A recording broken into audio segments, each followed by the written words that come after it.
On papote.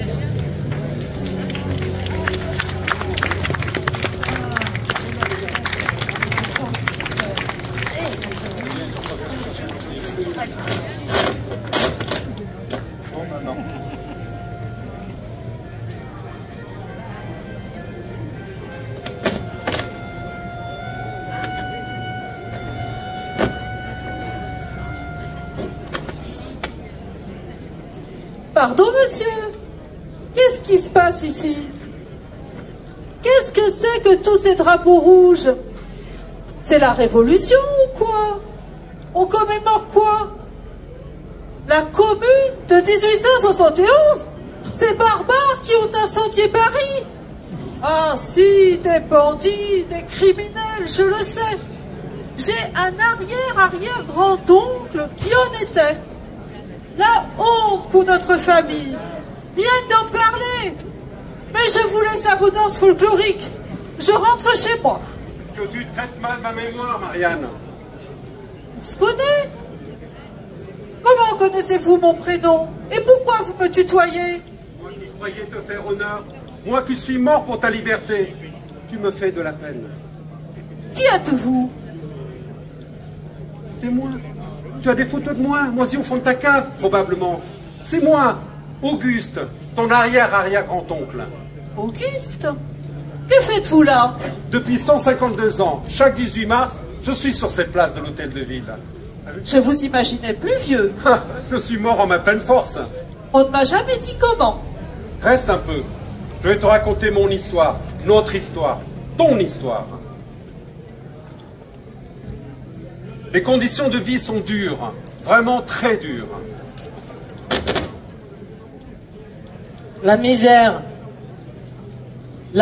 déplace les hommes, mais aussi les femmes qui viennent à Paris pour être ouvrières en manufacture de tapis, piqueuses de bottines, blanchisseuses. On travaille 12 à 16 heures par jour, 6 jours par semaine.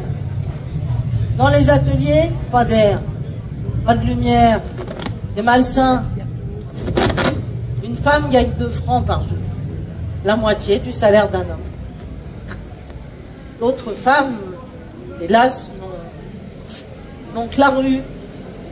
Mais ce n'est pas un choix. La misère les oblige. Moi, la nuit, je suis pauvre, moi. Je ne suis qu'une femme des faubourgs. C'était ça, ou la misère. Mais les enfants dans tout ça? Nos enfants, ils travaillent dès 8 ans. À l'atelier, à la forge, n'importe. Ils montent des briques, portent des charges, font de l'acier, font le ménage. Pour 3 sous. Mais la place d'un enfant est à l'école. Mon ami Eulalie, on a déjà 2 au cimetière. Il faut être riche pour parler comme vous le faites, madame. Et les hommes? Oh, les hommes, il y en a. Pas mieux loti. Prenez Hector, mon mari, par exemple. Il est ouvrier tanneur sur la Bièvre.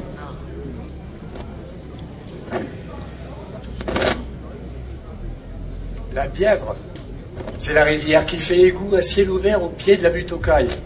Vous situez. Dans mon quartier, ça pue, je vous le garantis.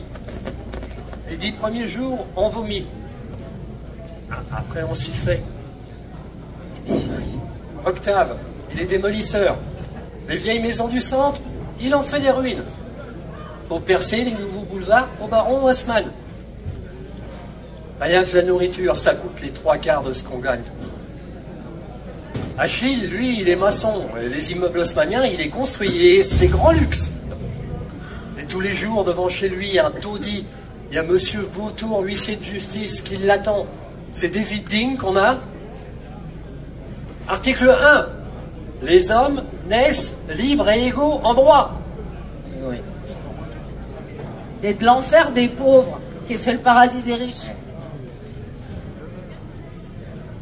Cette année-là, en juillet 1870, la guerre a éclaté entre la France et la Prusse. À peine quelques semaines après le début des combats, L'empereur, Napoléon III, s'est rendu. Les Prussiens l'ont fait prisonnier à Sedan. Après, tout est allé très vite. 2 jours plus tard, à Paris, le 4 septembre, la République est proclamée. Mais les Prussiens approchent. Des milliers d'ouvriers s'enrôlent dans la garde nationale, la milice citoyenne. 15 jours plus tard, les Prussiens sont là. Tous aux fortifications. Paris est assiégé. Sous les bombardements, la famine s'installe par un hiver glacial. Le chat, le rat, tiennent lieu de lapin dans la marmite. En tant que journaliste républicain, moi, de l'écluse, je rapporte des réalités difficiles à supporter. Tous les jours, on retrouve des gens morts, congelés par le froid terrible. Seuls les riches mangent à leur faim. Les Parisiens n'en peuvent plus. Mais ils résistent. Les Prussiens n'auront pas Paris. Mais le gouvernement ne fait rien. Le chef du gouvernement, Trochu, verse des larmes de crocodile et justifie la capitulation sans bataille. La guerre, dit-il, empêche le commerce et les affaires. Mais moi je dis, le commerce et les affaires, pour qui? Qui font manger qui? Qui paye le loyer de qui? Paris capitule. Paris se rend sans avoir combattu. Tous ces morts pour rien. Et honte, gouvernement de fonction nationale. Une nouvelle Assemblée nationale s'installe à Bordeaux, loin des positions prussiennes.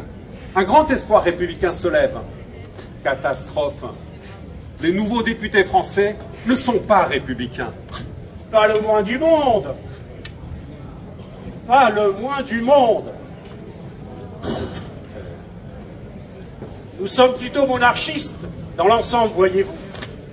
Ah, elle est jolie, votre République. Mais nous, on ne l'aime pas. Il faut nous comprendre.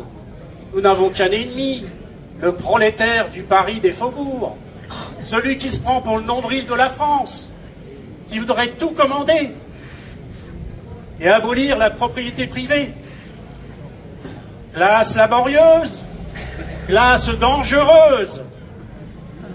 Début 1871, on était en République, mais l'heure n'était ni à la liberté, ni à l'égalité, ni à la fraternité. Messieurs les députés, à la majorité, M. Adolphe Thiers est désigné chef du pouvoir exécutif. Félicitations, M. Thiers.